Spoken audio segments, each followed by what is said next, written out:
Salam metal Baraya. Dalam kesempatan ini di tengah demo-demo yang sedang berlangsung di depan DPR, saya ingin menyampaikan hasil survei Kompas Data Science mengenai tingkat kepuasan masyarakat terhadap kinerja pemerintah kita. Angkanya di bulan Agustus itu hanya 37% Baraya ya. Padahal di bulan Desember tahun 2025 yang lalu, angka kepuasan publik masyarakat terhadap kinerja pemerintah kita itu masih 75%. Sayang, di bulan Maret tahun ini jatuh ke 58% dan lebih sayang lagi, di bulan Agustus angkanya jatuh ke 37% Baraya ya. Sedangkan mereka yang tidak puas terhadap kinerja pemerintah kita ini itu adalah masyarakat yang berusia antara 26 sampai 30 tahun Baraya ya. Usia yang masih sangat produktif. 74% dari mereka itu tidak puas ya terhadap kinerja pemerintah Prabowo ini ya. Dan pada usia yang produktif itu, kalau saya boleh konklusikan mereka tidak puas, saya yakin mereka sulit mencari kerja atau bahkan tidak mempunyai pekerjaan. Padahal usia mereka 26 sampai 30 tahun itu adalah usia masa-masanya mereka hidup dengan segala macam mimpi membangun masa depannya. Coba bayangkan kalau Anda dalam usia 26 sampai 30 tahun tidak dapat kerja atau tidak mendapatkan pekerjaan yang cocok dengan latar belakang pendidikan Anda, ya dengan gaji yang sangat minimal, saya yakin Anda akan sangat kecewa sekali terhadap kinerja pemerintah kita ya. Nah, ini sebetulnya tidak jauh beda dengan survei yang dilakukan oleh Saiful Mujani beberapa waktu yang lalu ya. Saiful Mujani menyatakan bahwa tingkat ya kepuasan publik terhadap kinerja presiden jatuh dari 81,2% ke 51,1%. Sedangkan tingkat kepuasan publik terhadap kondisi ekonomi kita itu jatuh dari 40% ke 15,7%. Jadi dua survei ini ya, Saiful Mujani dan Kompas Data Science itu menurut saya ya sejajar ya, artinya tidak jauh berbeda ya. Dan ini dilakukan oleh survei-survei institusi yang memang sudah punya nama ya, bukan survei bayaran ya Baraya ya. Sebab banyak sekali survei bayaran, survei abal-abal ya yang tidak bisa dipercaya. Tapi kalau Kompas Data Science dan Saiful Mujani, saya tidak ragukan ya hasil surveinya ya. Nah, ketidakpuasan ini menimbulkan pertanyaan ya terkait dengan pertumbuhan ekonomi kita yang kabarnya, yang datanya dirilis oleh BPS itu tidak kecil ya, 5,45% rata-rata ya di semester pertama ini ya, 5,61% di kuartal pertama, 5,29% di kuartal 2. Nah, angka setinggi ini kok tidak membuat masyarakat puas ya dengan kinerja pemerintahan Prabowo ini? Ada apa dengan angka-angka yang dirilis oleh BPS itu? Ini menimbulkan satu pertanyaan loh ya. Banyak yang merasa ini mah mungkin angka jadi-jadian, ya sah-sah aja ya kalau itu dikatakan oleh orang-orang yang merasa tidak puas ya. Sebab apa juga kita lihat di dalam keadaan sehari-hari ya, kita lihat ya hampir tidak ada perubahan sama sekali loh ya. Kalau kita bicara daya beli masyarakat, dan kita tahu masyarakat sekarang udah bukan lagi makan tabungan, bahkan sudah makan utang, itu terbukti dari pinjol ya. Pinjol itu naik 25,88% ya Baraya ya itu juga angka yang tidak kecil. Jumlah pinjol sudah mencapai 105 triliun ya Baraya ya. Sedangkan omset pegadaian juga katanya naik. Artinya apa? Middle income class kita ini memang sudah bukan makan tabungan lagi, tapi sudah makan utang. Lantas bagaimana dengan pertumbuhan yang sangat tinggi itu? 5,45% rata-rata di semester pertama Baraya. Dan hasilnya pun kita tidak lihat. Sebab kalau memang angka itu benar 5,45%, pertama itu tercermin di dalam buku emiten-emiten yang sahamnya diperdagangkan di bursa efek kita. Ya itu menurut saya tidak tercermin. Ya, angka tinggi itu seharusnya kan profit atau keuntungan dari company-company itu juga cukup dahsyat loh, ya. Yang seharusnya membuat IHSG itu terbang loh ke atas 7.000, mungkin ke atas 8.000. Tapi kenyataannya tidak demikian. Indeks dengan setengah mati ya, berputar-putar di level 6.400, 6.500. Ya jauh dari level tertingginya di atas 9.000 pada akhir tahun lalu dan awal tahun ini. Jadi angka 5,45% itu benar atau tidak gitu loh ya. Selebihnya secara fisik kita lihat, kalau memang angka pertumbuhan kita itu setinggi itu, seharusnya ini memicu developer untuk membangun gedung-gedung tinggi perkantoran ya. Itu pasti di kota besar seperti Jakarta ya, yang menjadi pusat perekonomian kita. Ya seharusnya itu bermunculan gedung-gedung perkantoran yang tinggi-tinggi ya, setidaknya di daerah SCBD ya, Tamrin, Sudirman ya, Kuningan, TB Simatupang, tapi itu tidak terlihat. Ya, tidak ada, istilahnya tidak bertambah jumlah gedung-gedung tinggi di Jakarta ini gitu loh ya, yang seharusnya mencerminkan pertumbuhan ekonomi yang di atas 5% gitu loh ya. Jadi ini satu pertanyaan besar, apakah memang benar angka pertumbuhan kita itu 5,45% ya. Sedangkan yang kedua kita lihat juga ya, dan ini masuk akal juga, kenapa angka itu juga sebetulnya angka yang semu. Karena pertumbuhan ekonomi kita yang tinggi itu ditopang oleh belanja negara yang naiknya gila-gilaan Baraya. Ya, di kuartal pertama belanja negara itu naik 21,81%, di kuartal kedua naik 15,97%. Ya, artinya apa? Ini ditopang oleh belanja negara untuk konsumsi, bukan untuk investasi. Ya, contohnya uang yang banyak mengalir itu adalah MBG itu, ya, itu kan dibakar, ya. Kita lihat juga jalanan panjangnya tidak bertambah, pelabuhan tidak bertambah jumlahnya, ya, airport juga tidak bertambah jumlahnya. Jadi ini pertumbuhan apa? Dan kalau kita kembalikan berdasarkan suatu survei, katanya real wages atau kenaikan upah buruh itu cuma 1,7% Baraya.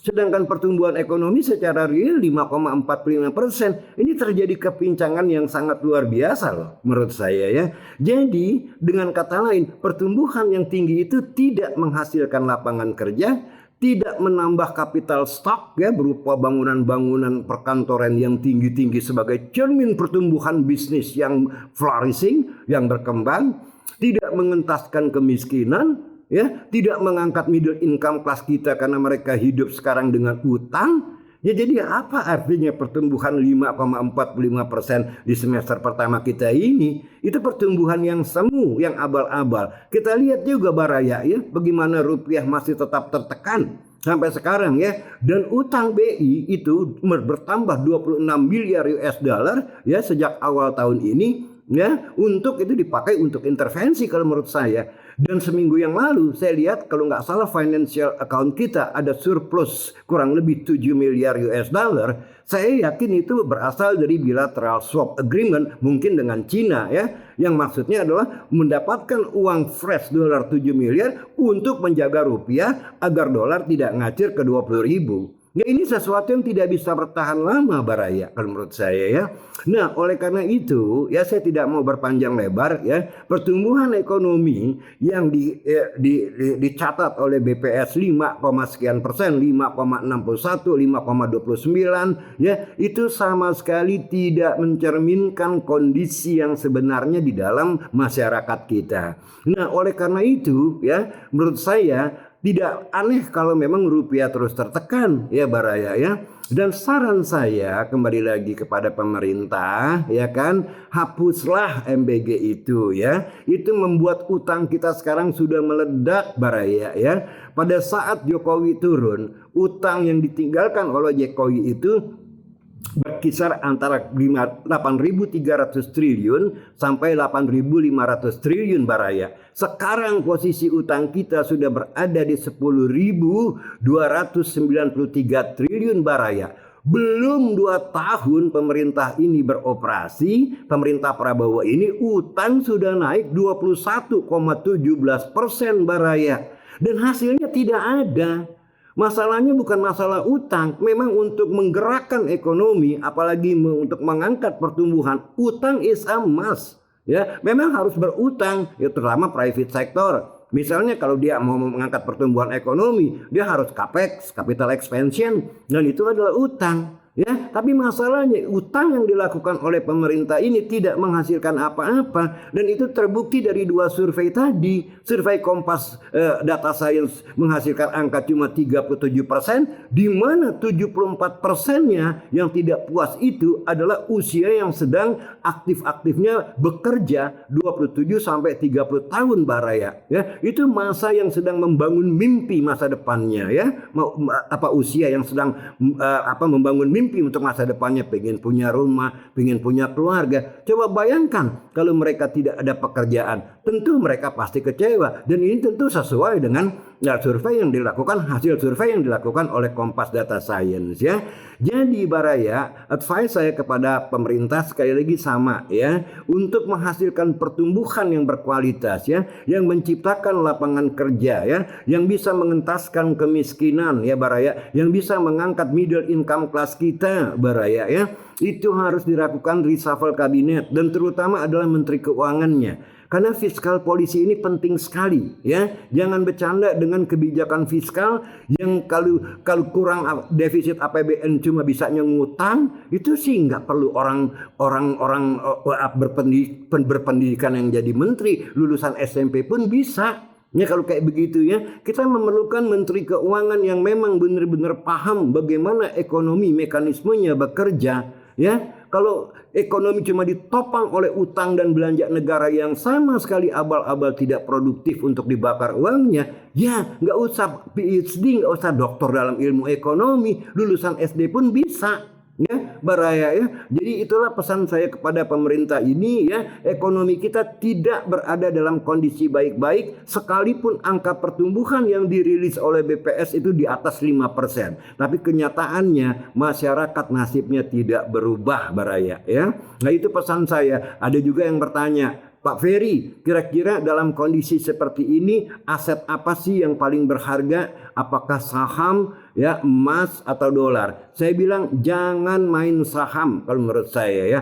Ya, kembali lagi, apalagi saham-saham bank-bank, ya kan? Karena saham bank itu kinerjanya pro-cyclical, Baraya, ya. Pada saat ekonomi booming, kreditnya booming, maka kinerja daripada bank itu bagus, ya. Tapi sebaliknya pada saat ekonomi downturn, apalagi nyungsep, itu kredit macetnya yang booming, ya Baraya, ya. Jadi menurut saya jangan bermain saham dulu, ya, karena kita juga masih akan menghadapi revisi daripada MSCI dan FTSE Russell, ya. Apakah memang market kita masih bisa dipertahankan sebagai emerging market atau akan diturunkan menjadi frontier market. Jadi saham tidak menjanjikan, ya. Dua yang lebih menjanjikan menurut saya adalah, satu adalah US dollar. Karena saya lihat swap position di BI ini sangat tinggi sekali. Catatan saya berada di atas 30 miliar US dollar. Sedangkan cadangan devisa kita cuma 145 miliar US dollar.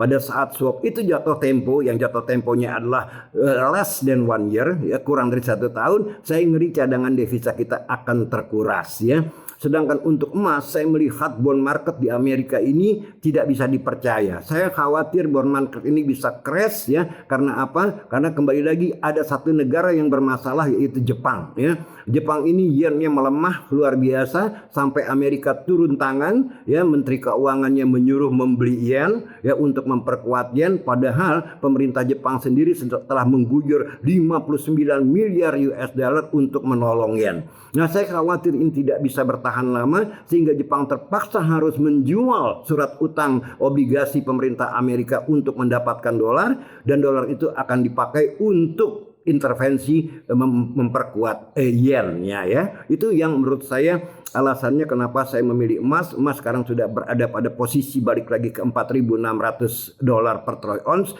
dari beberapa waktu yang lalu turun ke bawah 4.000, ya. Ini tidak terlepas dari jittery yang terjadi di pasar obligasi Amerika atau bond marketnya, ya. Nah, sebagai informasi Baraya, workshop company valuation akan saya adakan kembali pada tanggal 12-13 September ya, yang akan datang di Hotel A1 ya, di Jalan Wahid Hasim ya. Itu sifatnya kembali lagi praktis ya.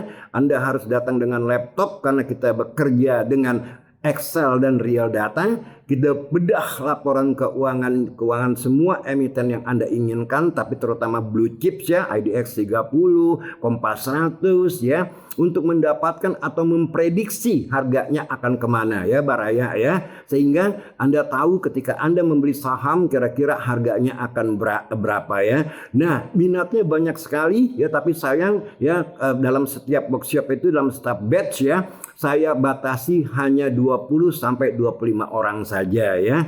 Jadi teman-teman yang berniat mengikuti workshop saya silakan daftar secepatnya. Saya rasa itu yang ingin saya sampaikan hari ini di tengah demo yang sedang berlangsung di depan DPR Baraya ya. Ciao, salam metal.